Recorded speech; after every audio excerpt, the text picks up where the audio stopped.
Bonjour à toutes et à tous. Je n'ai pas salué toutes les personnes là, qui viennent de se connecter. Alors aujourd'hui, nous recevons Ivan ou Yvan, je sais pas. Yvan, vous pouvez le prononcer à Yvan, la voilà, française. Brovelli, qui est un chercheur associé au LIMEP. C'est la deuxième conférence du LIMEP aujourd'hui. Donc on est ravis de vous accueillir et je vous laisse la parole. Bien, merci beaucoup Annabelle pour cette présentation. Merci aussi au Vendredi de l'UVSQ de m'accueillir pour cette conférence. Et merci également au public qui arrive. Je vois, il y a encore d'autres personnes qui arrivent. Bon, c'est formidable. Je suis vraiment ravi. Je suis très heureux de participer à cette conférence, de vous proposer cette approche un peu originale de Venise, hein, par-delà on va dire, les clichés traditionnels sur Venise. Là, aujourd'hui, je vais vous parler de Venise, une ville durable, hein, avec un point d'interrogation. On va s'interroger sur cette notion de durabilité et surtout en essayant d'aller par-delà le mythe de la mort de Venise, un mythe tenace qui est presque constitutif. Vous allez le comprendre. Alors, je me présente rapidement. Donc, comme Annabelle l'a dit, je suis chercheur associé au LIMEP. Je suis également et principalement professeur d'histoire-géographie, docteur en histoire contemporaine. Ma thèse portait sur Daniel Emanin, qui est un patriote vénitien du 19e siècle. J'en parlerai rapidement aussi dans mon exposé. Donc voilà, j'ai travaillé sur Venise, principalement Venise au 19e siècle. Et ensuite, je suis également chargé de cours à l'Université de Toulouse Jean Jaurès. Voilà un peu pour cette présentation personnelle. Oui, je rajoute également, et ça m'a beaucoup aidé aussi pour l'intérêt pour cette ville, j'ai eu la chance d'étudier et de vivre à Venise un peu plus d'un an. Donc, c'est une ville qui me tient à cœur. Alors, lorsque l'on associe développement durable et ville, on imagine tout de suite des projets novateurs, des projets pour le futur. On pense à Masdar City à Abu Dhabi, ou alors on pense à des écoquartiers flambant neufs en périphérie de nos villes. Quoi qu'il en soit, quel que soit le projet, soit ville nouvelle, soit un écoquartier, on est toujours dans une projection vers le futur. Même si, bon, dans le cas de Masdar City, ça n'a pas toujours été, ce n'est pas vraiment, la réalité ne rejoint pas les buts espérés. Quoi qu'il en soit, quand on parle de durabilité, de ville durable, on pense au futur. Mais ça peut vous paraître étonnant, mais aujourd'hui, on va parler du passé. Je vous propose donc de prendre du recul, en fait, vis-à-vis de cette notion, en essayant d'avoir une épaisseur temporelle à la notion de développement durable, plutôt que de nous propulser dans le futur. Ce recul, on va dire, historique, chronologique, et n'empêche pas d'ailleurs la projection vers le futur. Hein, au contraire, ce recul historique peut être un élan vers l'avenir, un élan, en tout cas, du moins, du côté de la réflexion. D'ailleurs, le cas de Venise se prête bien à cette déambulation intellectuelle, et vous allez vite le comprendre. Alors, le développement durable, bon, je reviens rapidement dessus avec cette définition que nous connaissons tous. Hein, le développement soutenable est un développement qui répond aux besoins du présent sans compromettre la capacité des générations futures à répondre aux leurs. Donc, on a là la célèbre phrase du rapport Brundtland de 1987. Donc, ce développement durable repose sur trois piliers que je rappelle ici, la société, l'économie, l'environnement, avec un croisement qui le rend à la fois équitable, vivable et viable. Alors, évidemment, ce concept ici mériterait critique. Hein. C'est une critique nécessaire que je ne ferai pas ici. Tantôt, il a été trop économico-centré, tantôt trop écolo-centré, et il faut quand même l'avouer, rarement socio-centré.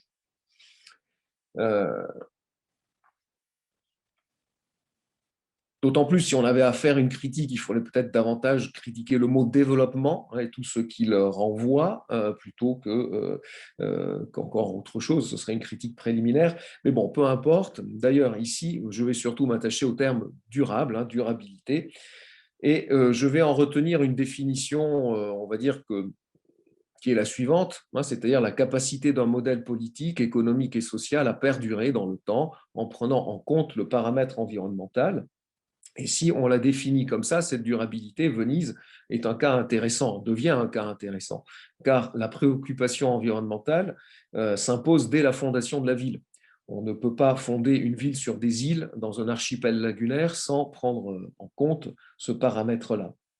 Donc, vous l'aurez compris, il ne s'agira pas ici de voir si le bâti historique de Venise est compatible avec l'isolation thermique ou s'il est pertinent que les vaporetti fonctionnent à l'électricité. Il s'agit plutôt, il ne s'agit pas non plus de sombrer dans une sorte d'anachronisme et de vouloir plaquer un concept, on va dire, de l'époque contemporaine sur une ville millénaire. Ce serait un anachronisme, et même pire, ce serait un discours téléologique que je ne ferai pas ici. Il ne s'agit pas de dérouler le récit de l'histoire de Venise à l'aune du développement durable. Non, en fait, pour essayer de parvenir à donner des éléments d'explication à la question que j'ai posée comme titre, il convient tout d'abord de replacer Venise dans son contexte, c'est-à-dire un contexte à la fois historique et géographique, la lagune.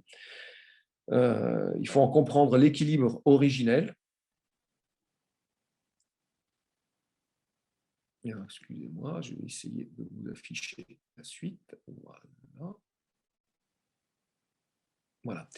Donc, nous allons donc commencer par voir la lagune, ce contexte lagunaire très important, et l'équilibre qui se construit par la suite. Ensuite, nous verrons ce mythe de la mort de Venise, que je mets ici au cœur de la présentation, car il est central.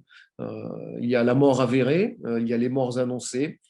En tout cas, le 19e siècle ouvre un âge de la vulnérabilité, avec une série de représentations dans lesquelles on est toujours. Et ensuite, je terminerai par poser une autre question en voyant si Venise est compatible avec la modernité.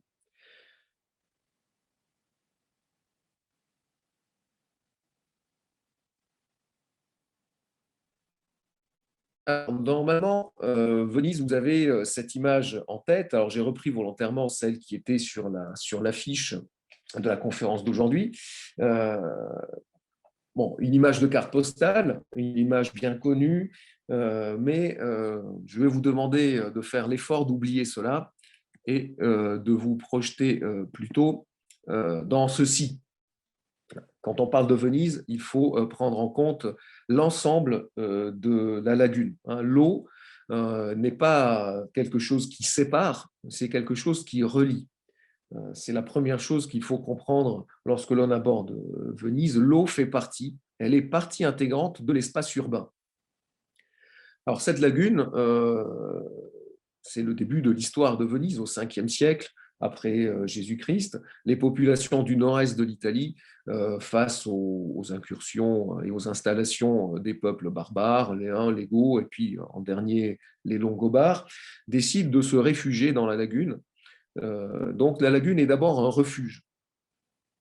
Alors pourquoi une lagune? Ça peut paraître assez étonnant lorsqu'on voit donc ce milieu qui est un milieu de marécage, un milieu d'eau saumâtre, sujet à des variations de marée, puisque c'est un des rares endroits de la Méditerranée où on a un phénomène de marée. Eh bien parce que la lagune n'a jamais vraiment été abandonnée. La lagune, déjà dans l'Antiquité, est un espace qui connaît un usage économique notamment par rapport à la pêche et à la chasse. En fait, ce qui est nouveau au 5e siècle, face à l'instabilité politique, c'est le fait que des populations décident de s'y installer de manière permanente. Et donc la lagune devient refuge. Alors, nous en avons des traces de cette sécurité de la lagune avec des récits de pèlerinage, qui nous disent que les pèlerins qui se rendaient à Rome et qui étaient en provenance de l'Orient, l'Europe centrale, l'Europe orientale, en fait, lorsqu'ils arrivaient dans le nord-est de l'Italie, préféraient passer par la lagune, donc par barque, en faisant des petites étapes sur les îles, d'où la présence d'ailleurs aussi de nombreuses églises et de chapelles sur les îles, pour ensuite descendre vers le sud de l'Italie. Donc la voie fluviale, la voie, on va dire, le chemin de l'eau a toujours été privilégié. Alors, pour comprendre en fait la pérennité du refuge, il faut avoir en tête l'idée que se développe une culture de l'eau. Je vais opposer dans cette première partie la culture d'eau et la culture de terre, où on pourrait même l'exprimer différemment en disant une civilisation de l'eau contre la civilisation de la terre. Venise, c'est la civilisation de l'eau. L'eau est à la fois une protection naturelle. Vous aurez remarqué que Venise, qui est une ville qui est fondée au 5e siècle, alors pas la ville elle-même, mais les installations, la ville elle-même sur l'île principale que vous voyez bien sur cette photo, vous voyez, elle est reliée par le pont aujourd'hui. Donc cette ville qui a une forme de poisson aujourd'hui, bien, elle naît au 7e siècle. Elle naît au 7e siècle. Vous aurez remarqué, il n'y a pas de rempart. Le rempart naturel, c'est la lagune. D'autant plus rempart que c'est une eau peu profonde, et l'eau peu profonde est beaucoup plus dangereuse pour quelqu'un qui ne connaît pas le lieu pour se déplacer. Donc le fait qu'il y ait des zones ensablées, des zones plus profondes, etc., constitue un rempart naturel qui a fait que Venise, tout au long du Moyen-Âge, et l'Italie n'est pas exempte de guerre, vous le savez bien, de convoitises étrangères, de conflits, Venise n'a pas besoin de remparts, n'a pas besoin de murailles, la lagune est sa muraille. Donc la lagune, c'est aussi une sécurité. C'est une sécurité, c'est aussi un espace nourricier. Et un espace nourricier, on va résumer ça avec deux activités principales, la pêche, enfin trois même, la pêche, la chasse et les salines. Alors, ce refuge qui devient finalement permanent, un habitat permanent, certains historiens ont considéré que du coup, il pouvait marquer une sorte d'évolution, de continuité de la civilisation des Palafites. Alors, qu'est-ce qu'on appelle la civilisation des Palafites? Alors, le mot palafite est bel et bien un mot français, mais qui vient de l'italien palafita, qui est la maison sur pilotis. En fait, dans le nord de l'Italie et en Suisse également, sur la fin du néolithique se développe une civilisation lacustre, en quelque sorte, de populations qui résident dans des lacs, sur des lagunes, des marécages, avec un habitat sur pilotis, et avec donc comme moyen de déplacement les pirogues. Alors voilà, certains archéologues pensent que, et certains historiens imaginent que effectivement Venise est l'aboutissement ultime de cette civilisation de l'eau. Alors, nous en avons une preuve de ce lien entre, on va dire, une période néolithique et une période plus historique, avec cette pirogue. Si certains d'entre vous sont allés à Venise, vous l'avez peut-être vu au musée d'histoire naturelle, une pirogue monoxyle, c'est-à-dire taillée dans un seul bloc, dans un seul tronc, ici en l'occurrence c'est un chêne, elle a été longtemps, alors pas elle a été découverte à la fin du 19e siècle, et pendant très longtemps on a considéré qu'elle était de la préhistoire. Or, des travaux qui ont une vingtaine d'années montre qu'en fait, elle est de l'an 1000. Il s'agit bel et bien d'une pirogue médiévale. Et cette nouvelle datation, en quelque sorte, a permis de créer ce fil conducteur entre le néolithique et l'époque historique. Alors, deux facteurs expliquent la durabilité de l'installation humaine dans la lagune. C'est d'abord une technologie, une haute technicité, qui a permis la création d'un équilibre avec le milieu naturel. Et ensuite, donc, le deuxième facteur, c'est cet équilibre qui perdure et qui est entretenu. Alors ici, cette phrase, on peut commencer cette discussion, en fait, cette réflexion sur la technologie et l'importance de l'équilibre lagunaire avec cette phrase d'un ingénieur militaire de la fin du XVIe siècle qui s'exprimait ici sur la nécessité et l'intérêt de détourner le cours des fleuves qui se jettent dans la lagune, notamment le fleuve Brenta. Alors, la conservation de la lagune est le principal bien de ce très heureux État, puisque de sa profondeur et de son amplitude découle la santé de ses habitants et de la santé la longue habitation de cette très illustre Venise, de laquelle naît la grandeur de son empire. Donc ici, ce qui est intéressant, c'est un peu le jeu d'échelle, en quelque sorte, entre la lagune, l'empire ensuite vénitien et l'importance de cette ville qui est, qui est au cœur de la lagune. Vous la voyez ici sur la carte à gauche. Vous avez donc Venise au centre de cette lagune.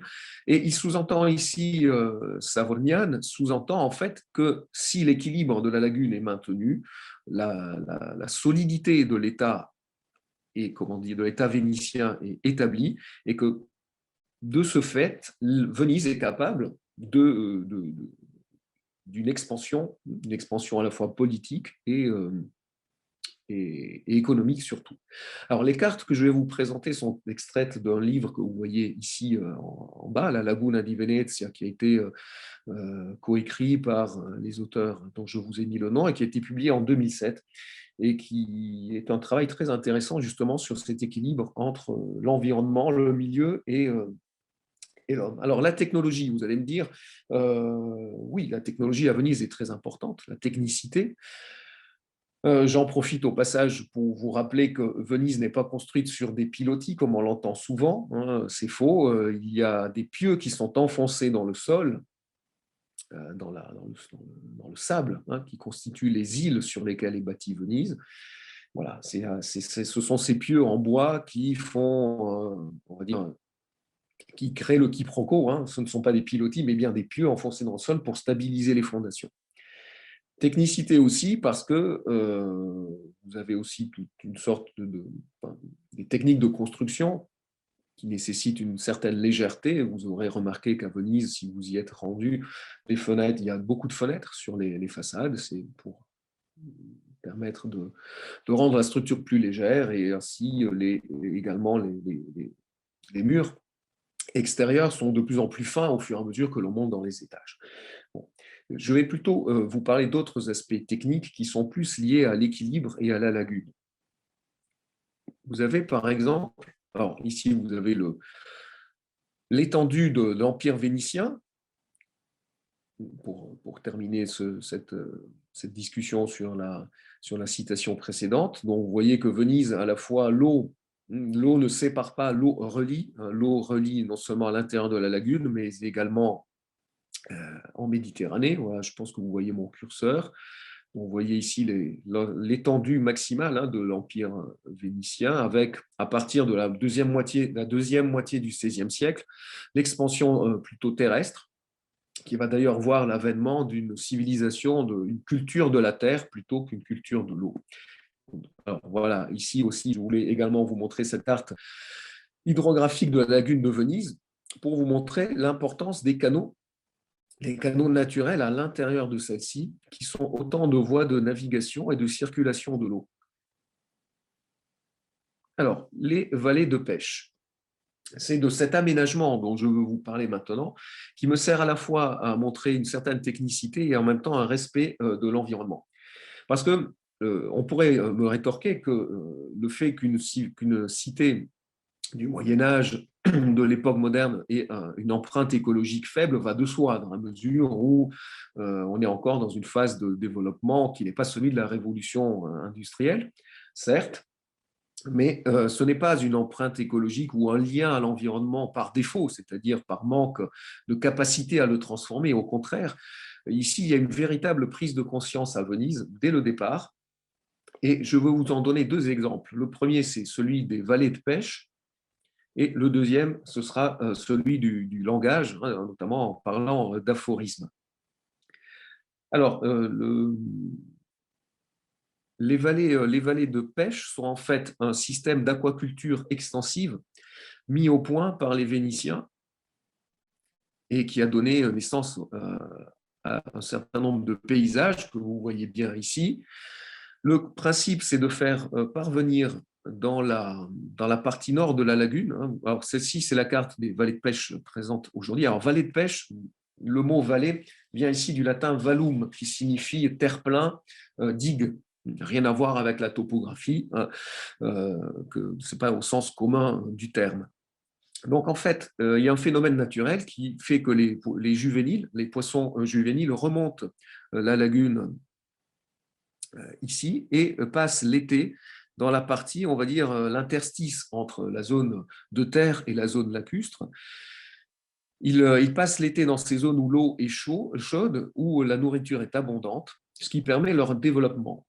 Alors, cette technique de pêche, ou plutôt d'aquaculture, est mise au point dès le haut Moyen-Âge. Elle consiste à créer des digues. Au départ, elles sont faites en bois tressé, qui vont délimiter des espaces, des bassins. Vous voyez ici sur cette carte. Alors ici, c'est une vallée récente, moderne. Mais vous avez donc dans ce paysage, oui, ce genre de bassin. Les poissons viennent naturellement, traversent ces digues en bois tressé, vu que leur taille étant encore petite, ce sont des juvéniles, ils rentrent dans ces bassins, ils se nourrissent dans ces bassins, et au moment de l'automne où ils ont pu grandir, et naturellement regagnent en fait pour l'hiver la haute mer, ils se retrouvent coincés dans ces bassins, et ainsi ont procédé à la pêche. Donc, un moyen, une aquaculture extensive, naturelle, alors qui est améliorée au 19e siècle avec des infrastructures solides, avec des digues en dur. Ce qui fait qu'aujourd'hui, on est obligé d'amener le poisson, les juvéniles, à l'intérieur de la vallée et il n'y a plus cette circulation, on va dire, automatique qui se faisait naturellement auparavant. Bon, évidemment, aujourd'hui, par gain de productivité. Alors, c'est un premier exemple de pratique économique, on va dire, aujourd'hui on dirait soutenable, et d'ailleurs aujourd'hui elles reviennent énormément à la mode, on en parle beaucoup de cette technique d'aquaculture. La langue est aussi un bon témoignage de l'importance de cette prise de conscience de l'action humaine sur l'environnement. Vous avez deux expressions que je vais vous donner. La première, c'est Gran laguna fa gran porto, une grande lagune fait un grand port, qui souligne justement la relation directe entre la vision géographique et hydraulique du milieu lagunaire et l'expansion ensuite militaire et commerciale de la ville. Elle renvoie bien à la citation que je vous montrais tout à l'heure.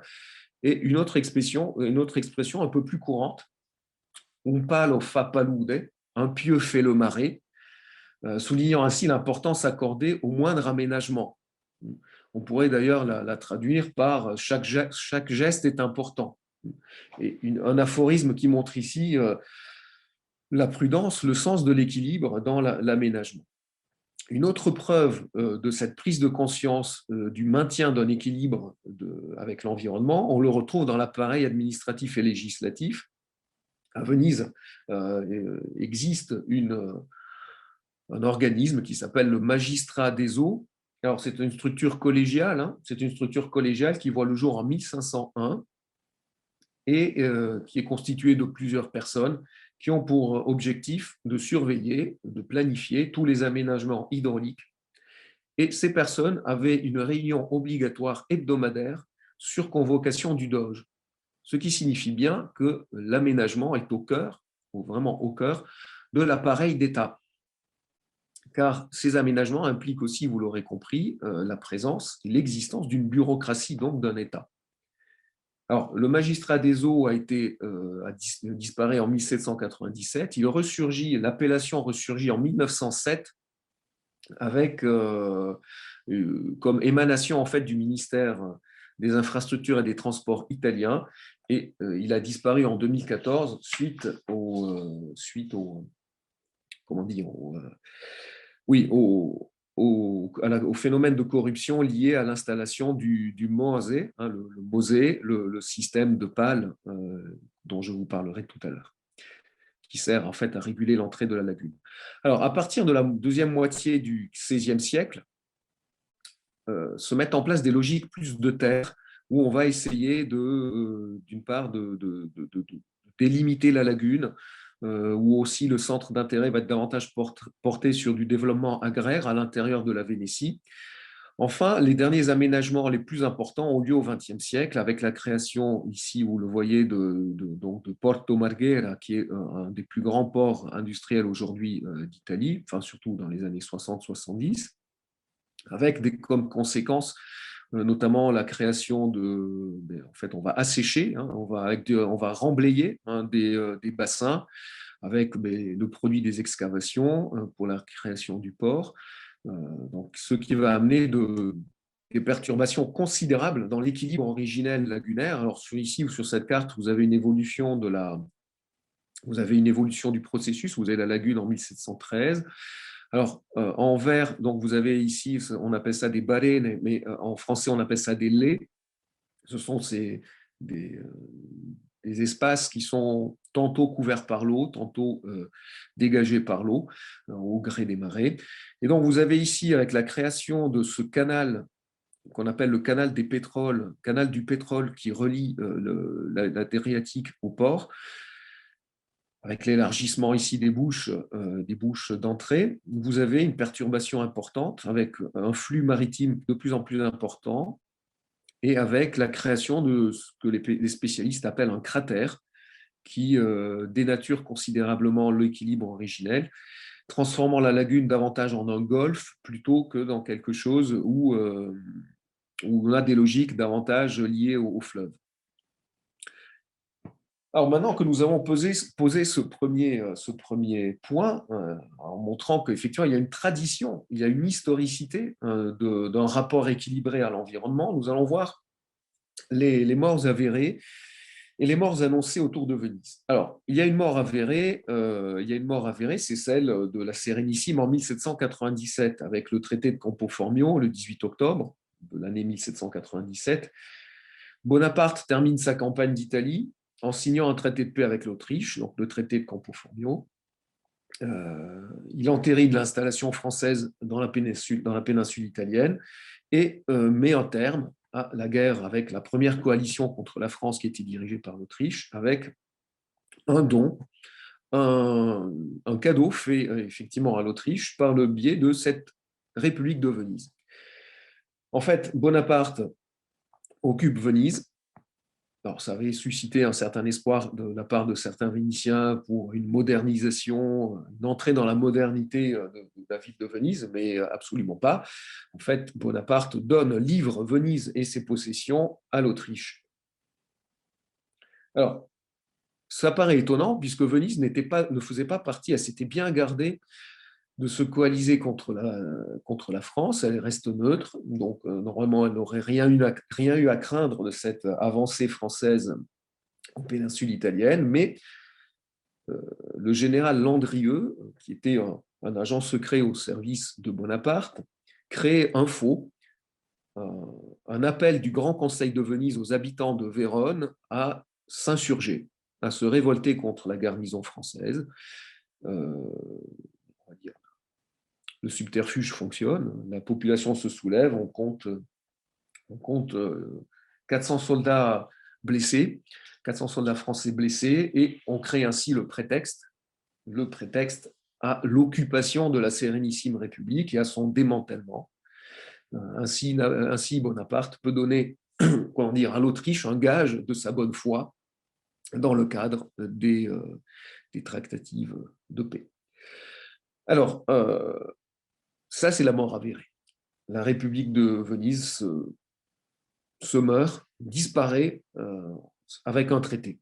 Alors évidemment, elle était déjà en déclin, sa puissance économique est en déclin à partir du moment où les Européens découvrent l'Amérique. Désormais, la Méditerranée n'est plus le centre du commerce mondial, mais ça devient bel et bien l'Atlantique, avec l'émergence de puissances comme l'Espagne ou le Portugal. Bon, je ne refais pas cette histoire. D'ailleurs, je vous renvoie à la lecture des ouvrages de Madame Crouzet-Pavant sur la Sérénissime, ou les ouvrages italiens, mais traduits en français, d'Alvise et Zozzi sur cette période de puissance maritime de Venise, qui n'est pas ici au cœur de mon sujet. Cette mort avérée, il y a un auteur français qui va chercher à la justifier. Bon, ce n'est pas un hasard que ce soit un homme d'État de Napoléon, c'est Pierre Daru. Pierre Daru, en 1819, publie une histoire de la République de Venise. Donc, c'est un ouvrage historique, mais qui va contribuer à créer une légende noire de la Sérénissime République de Venise, en s'appuyant, lui en toute bonne foi, mais en s'appuyant sur des documents qui se sont avérés faux, notamment tous ceux qui concernaient les inquisiteurs d'État. Alors, à Venise, il y a des inquisiteurs, cela n'a rien à voir avec l'inquisition religieuse, on appelle des inquisiteurs d'État, ils s'occupent de la justice et de la police. Donc, il va créer une légende noire qui, d'ailleurs, va se nourrir de répression, d'un État répressif, d'un État qui observe, qui espionne sa propre population. Alors, évidemment, l'ouvrage de Daru va avoir un énorme succès, hein, parce qu'il est valable par-delà, hein, par-delà cet usage de faux, par-delà la création d'une légende noire, il est viable. Cette légende noire va être nourrie aussi par les textes de Casanova, notamment son récit des Piombes, les plombs, les fameuses prisons de Venise, qui vont contribuer comme ça à cette image d'État répressif, décadent, qui finalement a bien mérité de disparaître en 1797. Alors, je vous renvoie ici à un ouvrage qui est très intéressant, qui est issu en fait d'un colloque qui avait été tenu par l'université de Caen, donc, et qui a été publié en 2006. Les actes du colloque sont publiés en 2006, sous la direction de Christian Del Vento et de Xavier Tabé. Vous allez retrouver beaucoup de choses hein, sur ce mythe, notamment le mythe de la mort de Venise.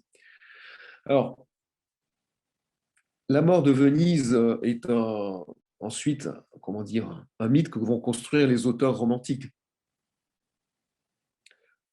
Les auteurs romantiques vont trouver dans Venise une sorte de miroir de leur état d'âme. Et en développant le thème, hein, cette thématique, Barès publie La mort de Venise, hein, donc bien par-delà le romantisme. Hein. Barès n'est pas un auteur romantique. Donc, donc, vous avez La mort de Venise. Barès publie La mort de Venise. Thomas Mann, évidemment, le très célèbre La mort à Venise. Si je reviens au romantique dont je parlais au début, vous avez Lord Byron, hein, vous avez également Madame de Staël, bon, Théophile Gautier par la suite. Tous vont voir dans Venise cette décadence et on va dire chanter cette décadence, une certaine décrépitude également, notamment chez Byron,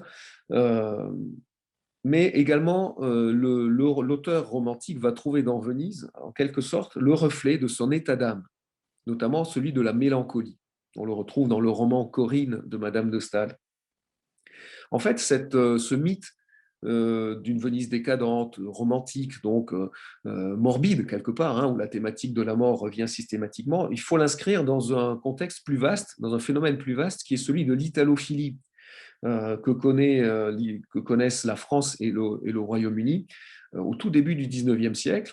Une italophilie qui se nourrit déjà auparavant par le grand tour mené par la jeunesse et la bourgeoise et aristocratique des pays d'Europe du Nord. Cette italophilie, elle a un double visage. C'est à la fois l'amour du passé et la haine du présent.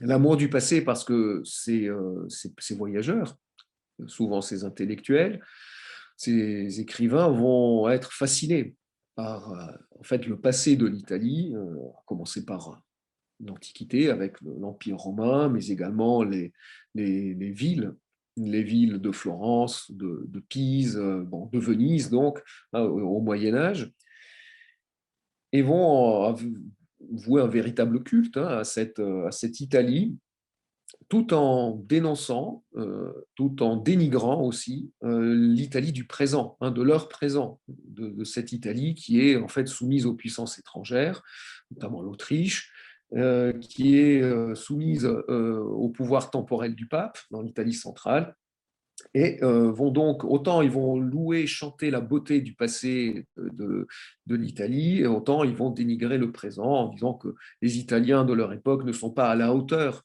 de leurs ancêtres, qu'ils acceptent la servitude, qu'ils se complaisent dans toutes sortes de plaisirs coupables, etc. Donc voilà un peu le discours qui est mené. Cela, on le retrouve à Venise. Sauf qu'à la différence de Rome, par exemple, à Venise, il n'y a pas de ruines. À Venise, tout est intact, tout est debout. Et c'est pour ça que les romantiques vont vraiment voir en elle plutôt le reflet d'une mélancolie. Et on ne va pas chanter les ruines. Alors, les publications sur Venise, les poésies, les chansons, les tableaux sont innombrables, ce qui a fait dire à l'historien vénitien Vladimir Odorigo qu'on était arrivé à créer une laguna delle chiacchiere, une lagune des bavardages. que cette lagune des bavardages, en fait, pesait autant que la vraie lagune. Alors, cette mort de Venise trouve une première résurrection en 1848 et par-delà. En 1848, vous avez le patriote italien Daniele Manin qui proclame la République le 22 mars 1848 en affranchissant, en libérant la ville presque sans coup férir de la présence autrichienne, car vous l'aurez compris, de 1797 à 1866, Venise est autrichienne, elle fait partie de l'Empire autrichien, et en 1848, dans le cadre du Printemps des peuples, un mouvement européen, Venise s'insurge le 22 mars 1848 en proclamant la République. Alors, là aussi, c'est très intéressant parce qu'on est ici dans une république qui est une république inspirée de la République française. Vous aurez remarqué sur cette gravure que vous avez sous les yeux la présence d'un bonnet phrygien sur la hampe du drapeau. Et le drapeau est bel et bien ici un drapeau vénitien avec le lion de Saint-Marc. Vous remarquerez également à droite, ici en revanche, un drapeau italien. Alors, à l'époque, le drapeau italien est mis à l'horizontale et non pas à la verticale. Il n'est pas figé, il n'est pas codifié encore. Alors, pourquoi je vous parle de cela? Parce que c'est en quelque sorte un premier sursaut, on va dire un sursaut politique. Il est intéressant de voir que Manin proclame une république démocratique, au sens vraiment de l'époque, avec un suffrage universel, au cri de Vive Saint-Marc, qui est le cri de la Sérénissime République. J'avais écrit un article là-dessus dans la revue d'histoire du 19e siècle, la RH19. Vous pouvez le retrouver, il est en libre accès, où je montrais justement comment il fait le grand écart dans une symbolique, où il récupère en fait à la fois des éléments de la Sérénissime et des éléments des démocraties plus modernes, d'inspiration française. Puisqu'on parle de la France, quelques années plus tard, en 1852 et 1853 pour le deuxième tome, Anatole de Laforge publie une histoire de la République sous Manin. Il l'écrit en travaillant avec Daniele Manin en exil à Paris. Dans cette histoire de la République de Venise, il veut faire le contre-pied, il prend le contre-pied de celle de Daru. En fait, il veut montrer que par l'action libératrice, par le patriotisme des Vénitiens en 1848, non seulement on ne peut plus dire que Venise est une ville décadente qui s'est laissée mourir, mais que, au contraire, l'héritage démocratique de la République des origines, on va dire, puisque la Sérénissime République est une oligarchie, une oligarchie aristocratique, Anatole de Laforge met en avant, au contraire, cet héritage démocratique du départ comme étant une source d'inspiration pour la République de Venise de 1848 qui dure 1 an et demi et qui tient tête aux armées autrichiennes jusqu'en 1849, donc jusqu'en août 1849. Donc ici, on a avec cette publication en français qui a eu un certain succès et d'autant plus qu'Anatole de Laforge prendra la parole dans de nombreux articles plus tard, dans les années 1850-1857, où il reviendra souvent sur cette idée que Venise, non, ce n'est pas la décadence, Venise a montré à l'Europe entière qu'elle a su renaître sous un visage moderne, c'est-à-dire démocratique. Ensuite, il y a d'autres morts. Alors, si ici on a l'histoire d'une mort et d'une résurrection, il y a les morts annoncées. Les morts annoncées, la première, il y a 2 types de morts, en fait, qui sont vraiment des morts actuelles. La mort par noyade et la mort par asphyxie. Alors, je vais vous parler d'abord de la mort par noyade, avec le phénomène, vous l'aurez compris, de l'acqua alta. L'acqua alta, qui sont en fait les phénomènes d'inondation que connaît Venise régulièrement. Alors, il faut savoir que ce sont des phénomènes liés à la marée qui sont normaux. C'est un phénomène normal de la lagune de Venise. Il a certes été accentué par la création du port de Marghera et des infrastructures, le fait d'avoir creusé ce grand canal que je vous montrais, enfin ce grand canal, en faisant un vilain jeu de mots, ce canal des pétroles qui relie la mer Adriatique à la zone industrielle. Mais il existe des gravures du 19e siècle qui montrent des personnes, qui montrent les Vénitiens et des touristes en train de marcher sur des pontons en bois dans une place Saint-Marc couverte par l'eau. Les inondations de 1966 ont créé une émotion à l'échelle internationale.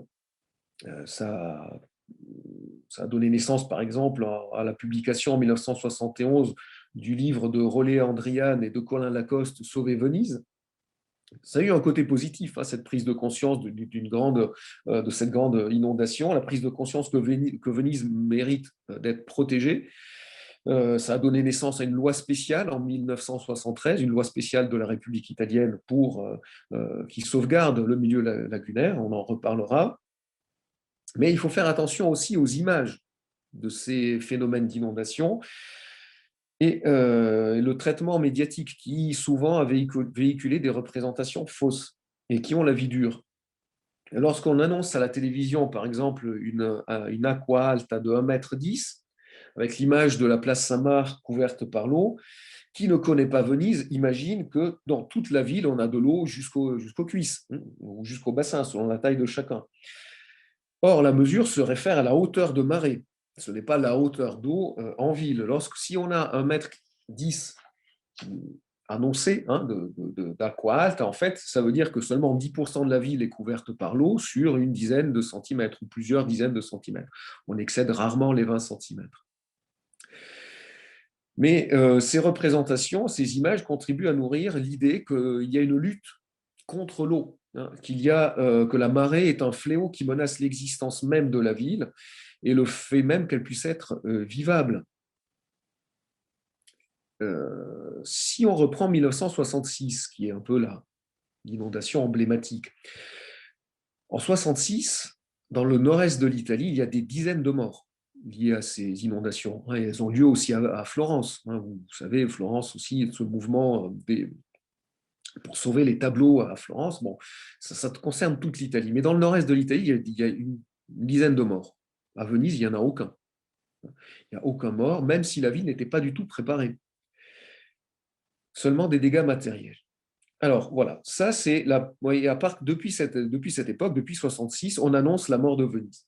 On annonce la mort de Venise sous les eaux, par noyade. Alors la solution qui a été trouvée, vous l'avez sous les yeux, c'est le fameux projet Mosè, donc des vannes mobiles que l'on remplirait d'eau pour qu'elles puissent être submergées et que l'on viderait, donc elles seraient remplies du coup d'air pour qu'elles puissent émerger et faire ainsi barrage aux fortes marées. Un projet qui a coûté énormément d'argent, un projet pharaonique qui a d'ailleurs valu la disparition du magistrat des eaux. Vous vous rappelez, j'en ai parlé tout à l'heure, suite à l'argent qui a été détourné suite à la construction de ce projet qui est loin, mais alors très loin de faire l'unanimité. Beaucoup de spécialistes d'ailleurs disent que, étant donné qu'on va assister à une augmentation, une élévation du niveau de la mer, il devrait être vite rendu caduc ce système. Alors, il y aurait d'autres solutions, il y a d'autres solutions au phénomène des marées, notamment deux, et qui sont déjà mises en œuvre depuis plusieurs années. L'élévation des chaussées, une pratique qui se faisait déjà sous la Sérénissime, et ainsi que le nettoyage, le dragage des canaux. Le dragage des canaux qui avait été abandonné dans les années 80-90 et qui a été repris au milieu des années 90 et qui est indispensable et qui était d'ailleurs inscrit dans les pratiques du magistrat des eaux autrefois. Voilà pour la mort par noyade, c'est celle qui est annoncée et que vous connaissez bien. Ensuite, il y a la mort par asphyxie sous le flot de touristes.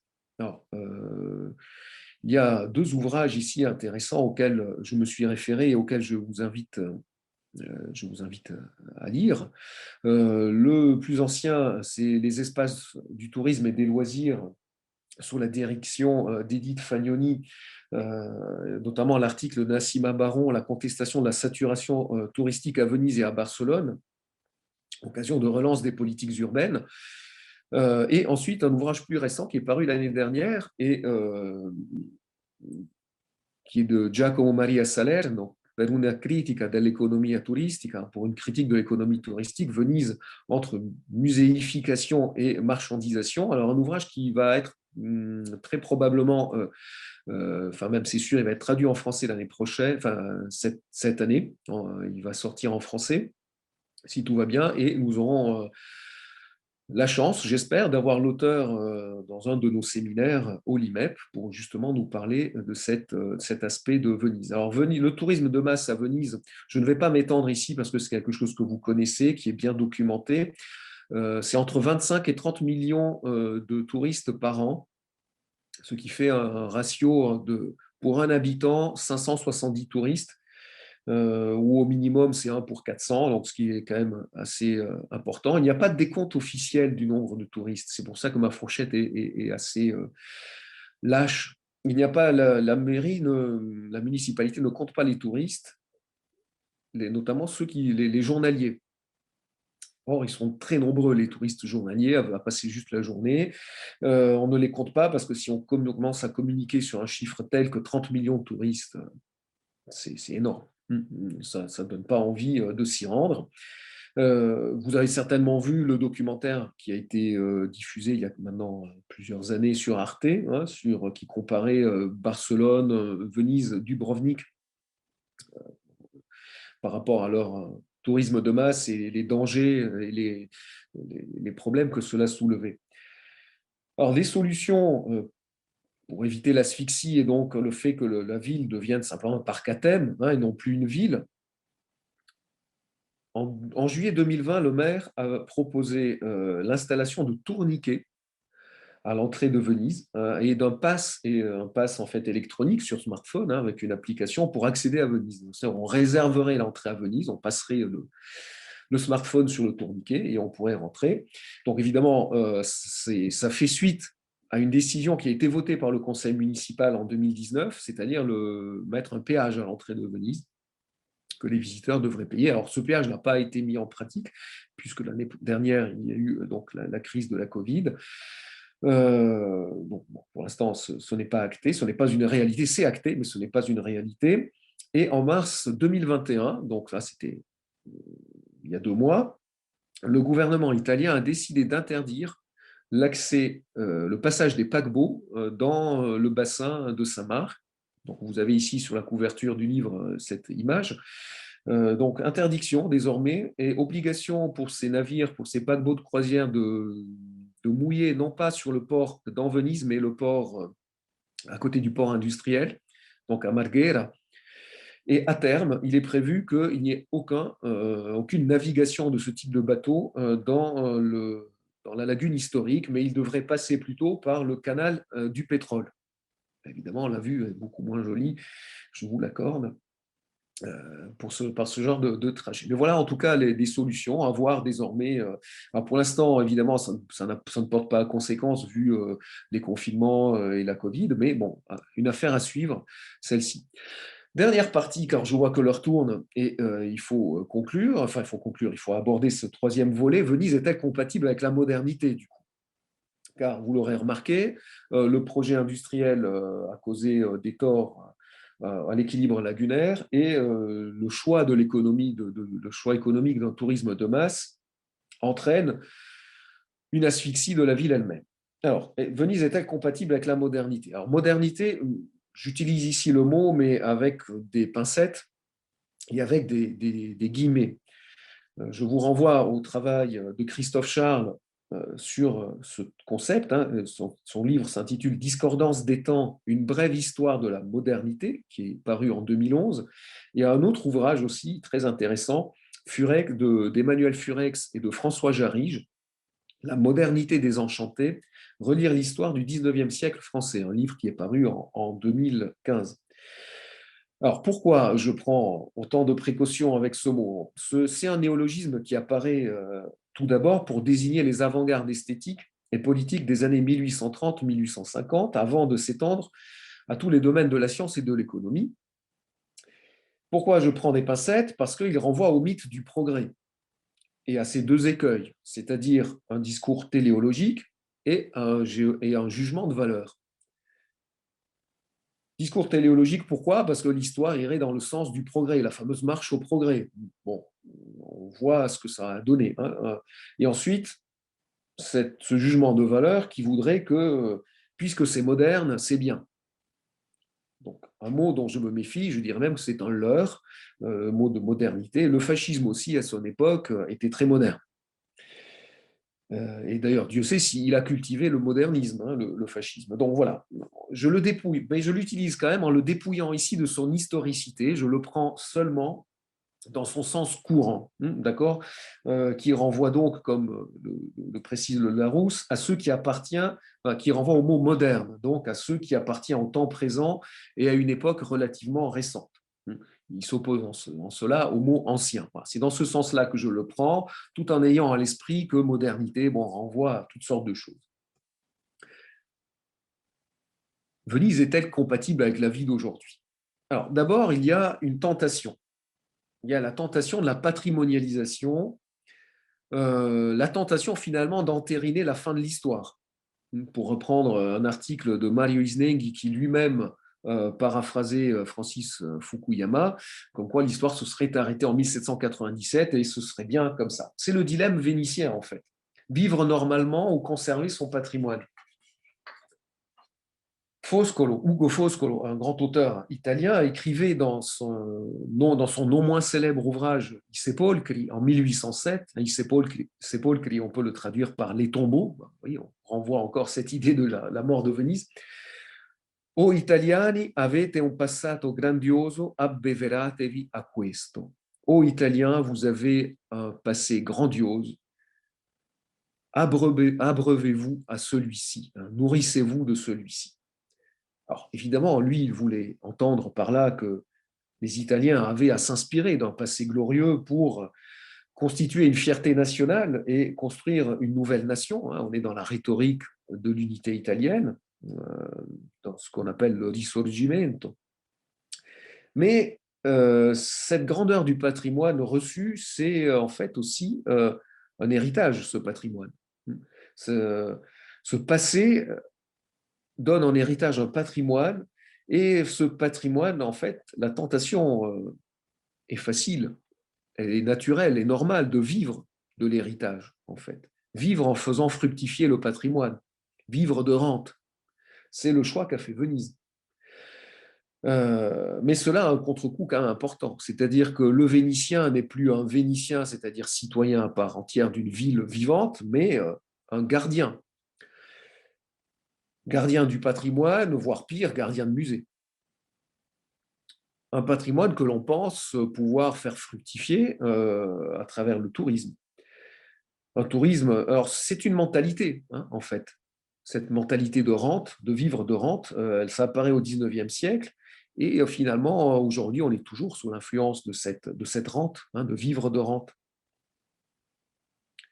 Même si, vous le savez, cette rente est loin de concerner tous les Vénitiens.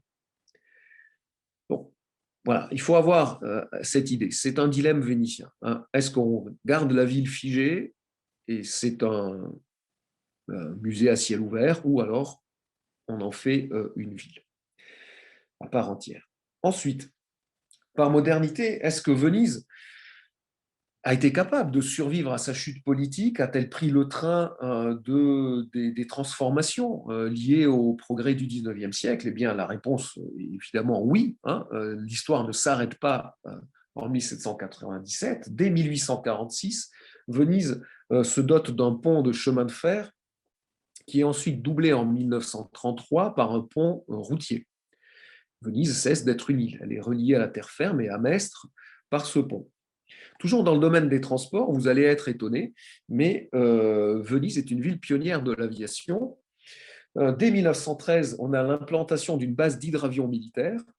Et en 1926, décolle de Venise, de cet aéroport que vous avez sous les yeux, l'aéroport Venezia Lido, le premier avion de ligne italien pour une liaison Venise-Vienne, et qui deviendra ensuite une liaison commerciale Rome-Vienne, Rome-Vienne avec une escale à Venise.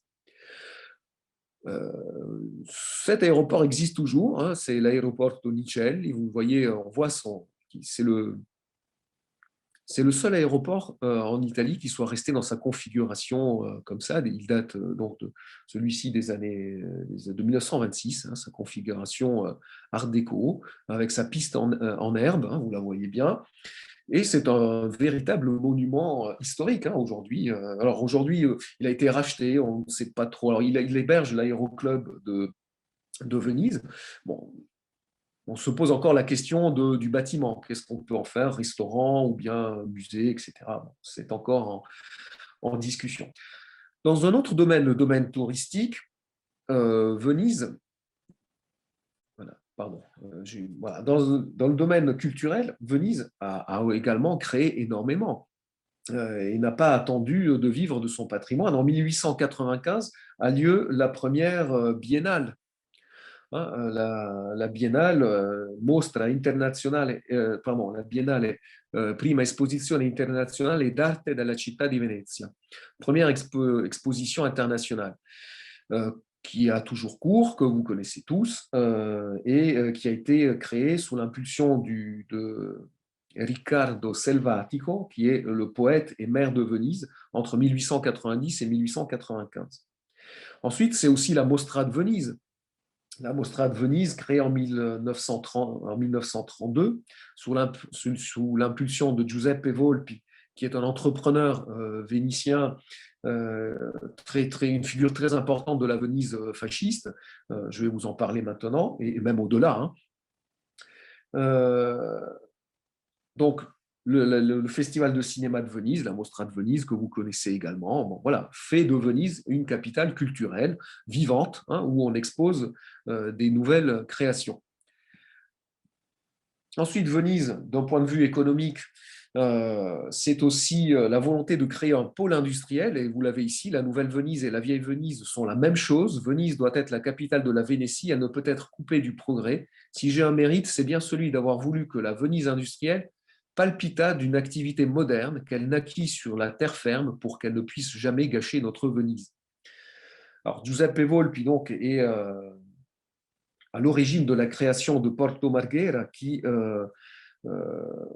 voit le jour donc, dans les années 1920-1930 et qui va se développer principalement dans les années 60. Ben voilà. Évidemment, ça tranche hein, avec la Venise de carte postale que nous avons tous en tête, avec les installations à un port notamment pour les hydrocarbures. Hein. C'est une raffinerie, voilà, c'est le mot que je cherchais, une raffinerie, si vous avez une photo Wikipédia. Bon, voilà, pour le meilleur et pour le pire. Hein. Certes, ça a donné, ce pôle industriel a créé beaucoup d'emplois dans les années 50, 60, a couplé également un chantier naval. Aujourd'hui, c'est un site en restructuration, vous vous en doutez bien, bon, qui a causé également des dégâts écologiques. Enfin, dernier point dans cette troisième partie, de quelle ville parle-t-on finalement, hein, si on parle de Venise et de modernité? Eh bien, il faut là aussi penser lagune. Venise, vous l'avez ici en rouge. Hein, la commune de Venise, ce sont en fait 6 petites communes, 6 communes, 6 municipalités, c'est comme ça officiellement qu'on les appelle. La commune de Venise, c'est un total de 256 000 habitants, un peu plus de 256 000 habitants au 31 décembre 2020. Il y en a 51 200 dans Venise historique. Bon, à titre de comparaison, en 1950, il y avait 1750, en 1950, il y avait 175 000 habitants dans la Venise historique. Et finalement, il y a cet exode de la Venise historique vers la terre ferme, vers Mestre, que vous avez ici. D'accord ? Vous avez ensuite aussi, oui, c'est important de le souligner, l'eau. Alors voilà, ici vous avez les 6 municipalités qui composent la commune de Venise. Vous avez un seul maire. Vous avez une partie insulaire, une partie de terre ferme, le Lido. Il est intéressant de voir, je vous le disais au tout début de cette conférence, l'eau est fondamentale, elle relie, elle ne sépare pas. L'eau fait partie de la superficie, vous voyez, vous avez une superficie totale de la commune de Venise ici, hein, un peu plus de 414 km², eau incluse. Hein. Ensuite, vous voyez, l'eau, la surface est calculée également, vous avez 257 km². Voilà. C'est en fait la deuxième commune en étendue, hein, après celle de Rome qui en fait 1500.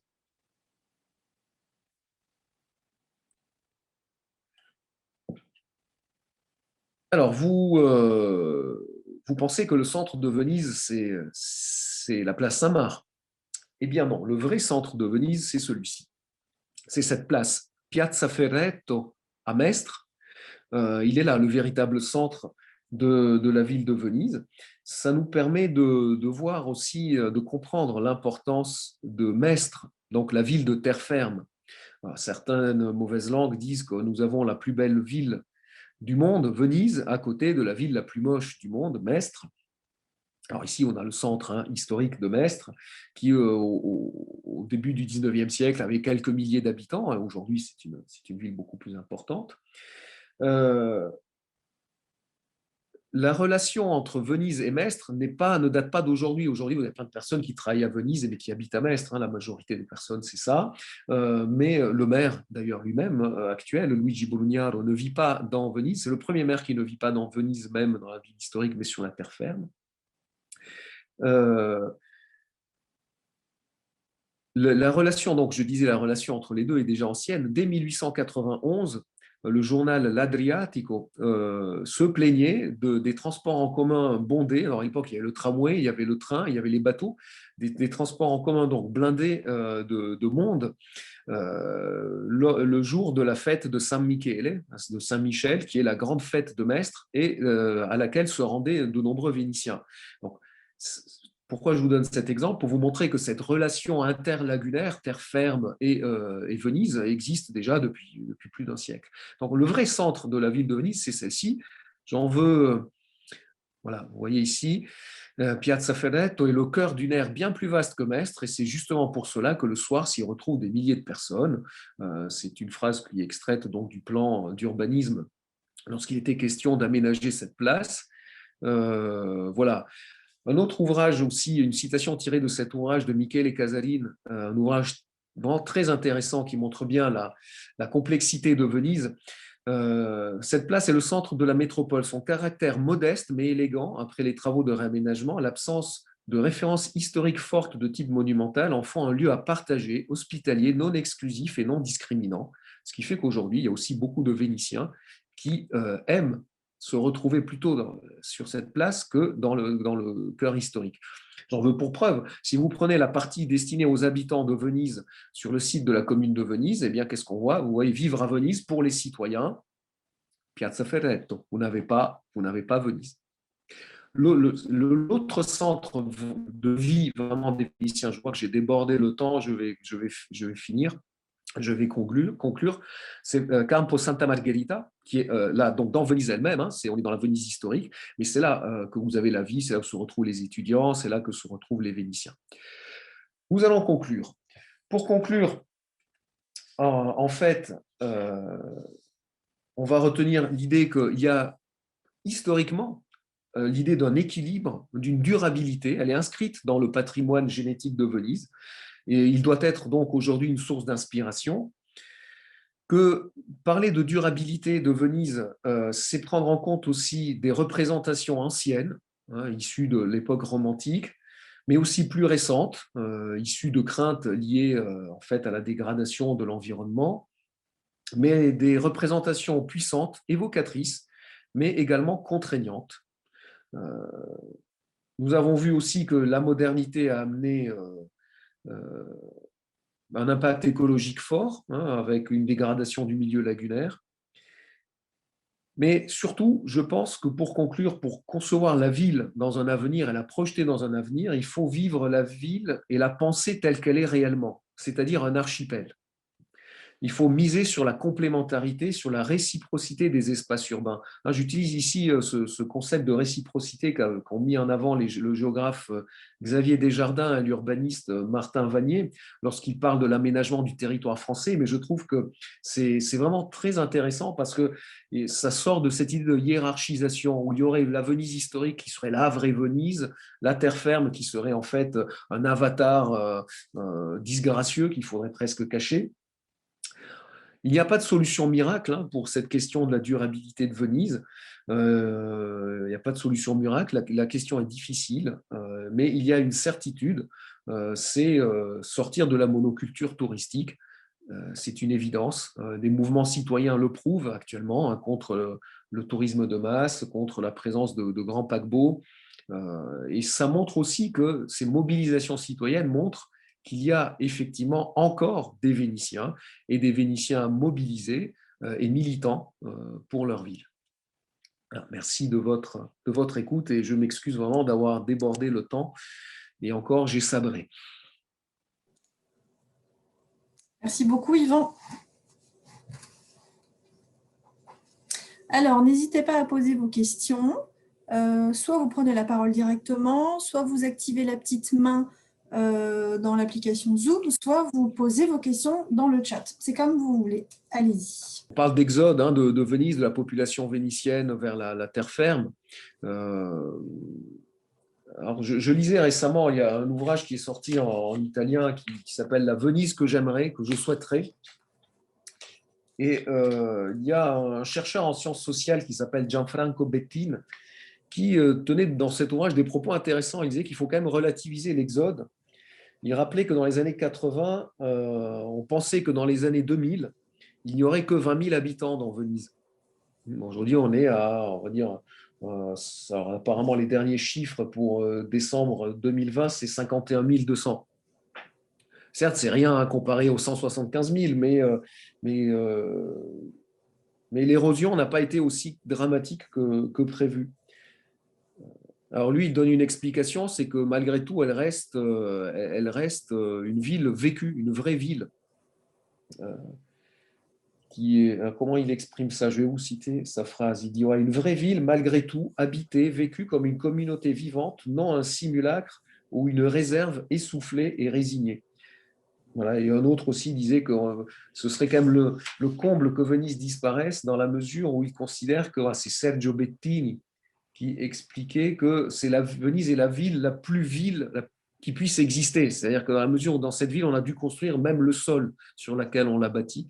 Et que donc, si Venise venait à disparaître d'un point de vue en tant que cité vécue, ce serait la fin de la civilisation urbaine. Bonjour Yvan, bonjour Annabelle, bonjour à tout le monde. Je voulais remercier Yvan pour cette conférence que j'ai trouvée extrêmement intéressante. Je pense que c'est très important sur des questions environnementales, en fait, qui nous rassemblent tous, je pense, ici, d'avoir le regard de l'historien. Je voulais remercier Yvan, à partir de l'exemple de Venise, de partager ses réflexions. J'ai quand même une petite question qui est toute simple, en fait, une question de béotien, en quelque sorte. Je m'interroge un petit peu quand même, en raison de l'ampleur des changements climatiques dont nous sommes témoins en ce moment, enfin que nous sommes en train de subir, de vivre, puis nous en sommes aussi les auteurs, accessoirement, faut le rappeler. Est-ce que malgré tout, Venise n'est pas en train d'être confrontée à un challenge qui est bien plus important que ce à quoi elle a fait face jusqu'à présent, et que cette mort annoncée de Venise, qui est toujours repoussée, malgré tout, là, on ne risque pas effectivement d'avoir un vrai élément de bifurcation et que le défi à relever soit trop difficile. Alors oui, effectivement. Alors c'est vrai que c'est le fait, comme tu le soulignais, que la mort annoncée, mais qui est sans cesse repoussée, peut avoir aussi un effet pervers. J'y repensais en écoutant une interview du maire de Venise qui disait oui, mais de toute façon, Venise, ça en est toujours sorti et elle s'en sortira encore. Bon, j'ai trouvé que ça, c'était un peu facile parce que le problème que tu soulignes est bel et bien réel. Et d'ailleurs, les changements climatiques, à commencer par l'élévation du niveau des mers, va rendre très rapidement caduques les jolies pales automatiques du MOZ. Donc ça, c'est vrai que… Mais malgré tout, la difficulté, en fait, la difficulté principale, c'est finalement l'équilibre lagunaire. L'équilibre lagunaire parce que, comment dire, naturellement, la lagune s'ensable.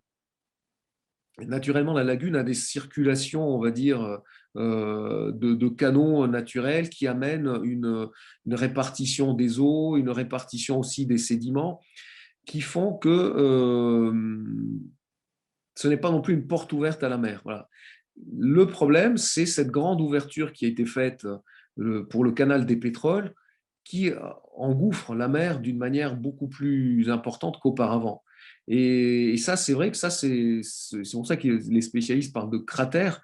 Et c'est vrai que, enfin, c'est mon point de vue, hein, mais je ne suis ni spécialiste d'hydrologie et encore moins de milieu lagunaire. Mais c'est vrai que cette porte ouverte, cette bouche béante, à mon sens, si on arrivait à résoudre ce problème-là, on aurait non pas résolu définitivement, mais en tout cas repoussé cette avancée de la mer sur la ville. Parce que là, ça c'est en train de se transformer en golfe, en fait, et non plus en lagune. Non, j'apparais à l'écran une petite seconde, du coup, Oui, pour dire bonjour, parce que de parler à un écran noir, c'est toujours assez inconfortable.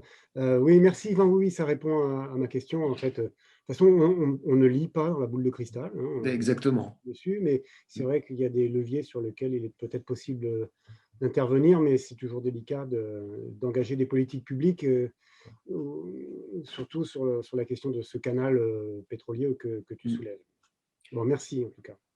Je t'en prie. Merci à toi pour la question. Je vois qu'il y a une question donc, sur le chat. Quid des espaces verts, donc de Marie-Alice Foujol. Quid des espaces verts, l'eau suffit à l'équilibre des habitants. Alors, les espaces verts, effectivement, la lagune était auparavant, quand je dis auparavant, il n'y a pas si longtemps que ça, hein, c'était il y a encore 50 ans, hein, était beaucoup plus verte parce que les zones saumâtres, en fait, comment dire, le problème de l'espace vert intervient à partir du moment où on veut délimiter l'élément eau de l'élément terrestre, où on veut mettre des digues qui séparent nettement. La lagune, par définition, il y a la frontière est mouvante entre l'eau, entre la terre.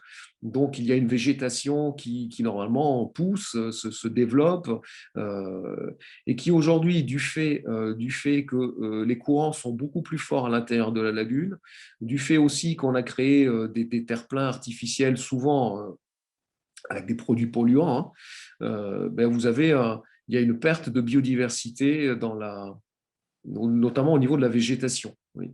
Alors, vous avez quand même des grandes zones qui restent vertes. Ce sont les îles Sant'Erasmo, donc on est sur la partie nord-est de la lagune, de même que les vallées de pêche. Voilà, mais vous avez cette végétation en fait de marécage. Voilà. Les espaces verts, c'est quand on est dans Venise elle-même, bon, voilà, on cherche les arbres, hein, ça je suis bien d'accord. Il y a un arbre ou deux dans quelques campos, quelques places, mais bon.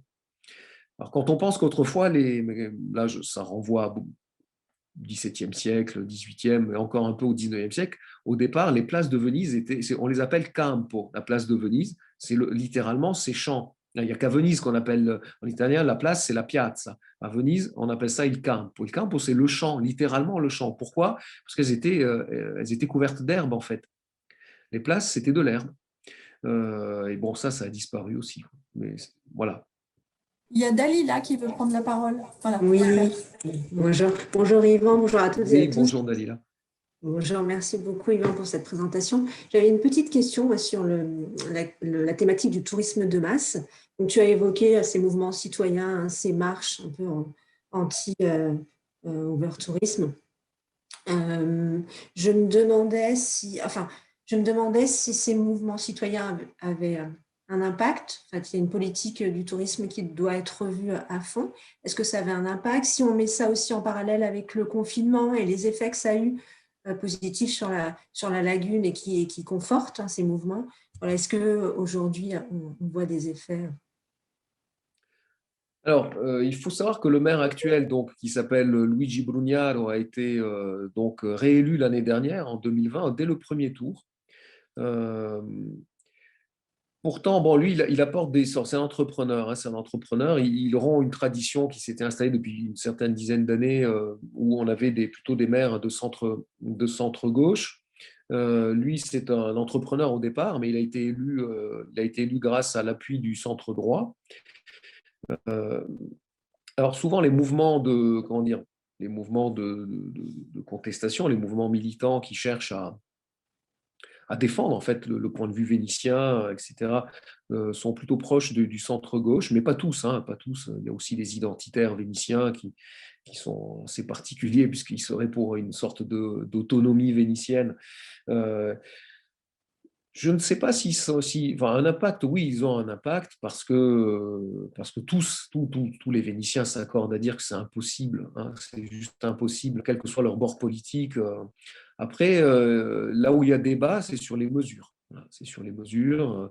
Alors, des mesures ont été prises, ont été annoncées, je l'ai parlé, la taxe d'entrée. Alors, il y a déjà une taxe de séjour, hein, mais qui existait depuis un moment. Et la taxe d'entrée, Venise deviendrait un peu un péage. Alors, certains ont avancé aussi l'idée de sélectionner les touristes selon leur niveau de richesse, ce qui est complètement inadmissible. Mais bon, ça a été proposé. Oui, parce qu'il y a tout le problème des dégradations des incivilités auxquelles les Vénitiens sont de plus en plus confrontés. C'est nouveau, hein, depuis une vingtaine d'années, on a des incivilités récurrentes. Les Vénitiens sont exaspérés par ça. On le voit bien dans le documentaire qui a été fait pour Arte à Barcelone aussi. Ce qui fait que voilà, certains vont jusqu'à dire qu'il faut sélectionner les touristes. Voilà, on ne peut pas accepter tout le monde. Bon, c'est sûr, ces mouvements ont vraiment un impact, hein. D'ailleurs, il y a ceux qui se sont mobilisés contre le passage des bateaux finalement ont eu gain de cause quelque part si le gouvernement italien a pris la décision au mois de mars dernier d'interdire l'accès des bateaux. Alors c'est facile de l'interdire maintenant, l'accès des bateaux, il n'y en a pas de toute façon, donc avec la Covid. Donc on verra, ça c'est c'est vraiment à voir dans le futur, mais je pense que oui, ils ont un impact. Alors du point de vue de l'activité historique, j'en ai pas parlé, mais c'est l'occasion d'en parler. Il y a toute une réappropriation de l'histoire contemporaine par les Vénitiens autour d'un institut qui s'appelle l'IVESEL, l'Institut vénitien pour l'histoire de la résistance et de l'époque contemporaine. Il y a à la fois des publications, très nombreuses publications, on peut aller voir sur leur site internet. Il y a des séminaires, mais aussi des visites guidées, sur des lieux de mémoire des Vénitiens pour l'histoire contemporaine. Donc, la Seconde Guerre mondiale, le passé ouvrier de Venise. Voilà, il y a une réappropriation vraiment de cette histoire pour faire identité, pour faire sens dans ce vivre Venise aujourd'hui. Donc moi, je pense, oui, ces mouvements ont un impact. Et là, je parlais avec un ami vénitien qui prenait des photos de Venise pendant le confinement, les rues désertes. Ces rues désertes, en fait, ces images ont beaucoup circulé et ont fait prendre conscience que finalement, bon, c'est bien pour les Vénitiens, mais ça montre qu'en fait, c'est une coquille vide s'il n'y a pas les touristes aussi, quoi. Et ça, je pense, ça a incité beaucoup de Vénitiens à se dire il faut vraiment reprendre les possessions de l'espace. Moi, je vous ai assommé avec tous ces J'ai l'impression qu'il n'y a pas d'autres questions. Je ne vois pas ni dans le chat, ni de petites mains. Non, c'est parce que vous avez été super clair. Voilà pourquoi il n'y a pas de questions. Bon, c'est gentil. Ah, il y a quelque chose qui apparaît. Oui, c'est vrai, comme tu le soulignes, Serge, la question qui se pose sur Venise, effectivement, on pourrait la multiplier à d'autres endroits, à d'autres espaces sur toute la planète.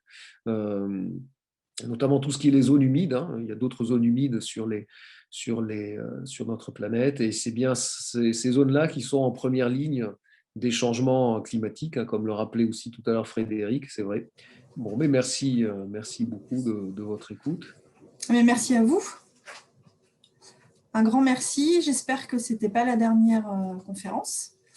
Au travers des séminaires du LIMEP, on aura l'occasion de vous réécouter. Et puis, quand vous voulez pour un autre vendredi de l'OVSQ, c'est avec plaisir. Écoutez, le plaisir est partagé, donc je ne manquerai pas de vous proposer si j'ai quelques idées, avec grand plaisir. Quelques sujets à vous proposer. Avec grand plaisir, ça marche. Merci beaucoup, merci à tous et puis très bon week-end.